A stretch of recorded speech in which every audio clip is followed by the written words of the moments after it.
High friends, welcome to our channel Nalbari prank star. আজি মই গুৱাহাটী কলাক্ষেত্ৰলৈ আহিলোঁ আৰু আমি লগ পালোঁ গুৱাহাটী প্ৰেংক ষ্টাৰ। সকলোৱে চিনি পায় চ' হাই গাইজ, আমি গুৱাহাটী প্ৰেংক ষ্টাৰৰ পৰা নলবাৰী প্ৰেংক ষ্টাৰ আমি চাই থাকোঁ। আপোনালোকে চাই থাকোঁ, বহুত ভাল প্ৰেংক বনাই আছে। চ' প্ৰেংকটো যিহেতু অলপমান বহুত সৰু হৈ আছে, অসমত ইমান উঠা নাই বা মানুহে বুজিও নাপায়।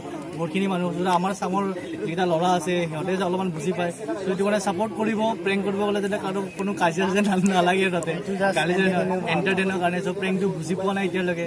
চ' লাহে লাহে বুজিব। চ' আপোনালোকে চাওক, বুজক, শ্বেয়াৰ কৰক। আৰু আমাৰ মেইন মটিভ কি অনলি এণ্টাৰটেইনমেণ্ট, কাজিয়া যে লাগে একো নাই। চ' নলবাৰী প্ৰেংক ষ্টাৰ চাব, ছাপৰ্ট কৰিব, এণ্ড আমাকো ছাপৰ্ট কৰিব যিমান পাৰে। চ' থেংক ইউ গাইজ। আৰু আপোনালোকে যিসকলে গুৱাহাটী প্ৰেংক ষ্টাৰ নাচায় তেওঁলোকে চেনেলটো চাব। গুৱাহাটী প্ৰেংক ষ্টাৰ অসমৰ খুব এটা জনপ্ৰিয় চেনেল। ইউটিউব জগতত, অসমত প্ৰেংকৰ জগতলৈ বহুত ধুনীয়া ভিডিঅ' আগবঢ়াই আছে তেওঁলোকে ইতিমধ্যে। চাওক আপোনালোকে মোৰ চেনেলটো চাব আৰু এওঁলোকৰ চেনেলটো চাব, যাৰ নাম হৈছে গুৱাহাটী প্ৰেংক ষ্টাৰ। মোৰ চেনেলটোৰ নাম হৈছে নলবাৰী প্ৰেংক ষ্টাৰ। ত' ফ্ৰেণ্ডছ, বাই আজি। চ' থেংক ইউ গাইজ, চাব, ছাপৰ্ট।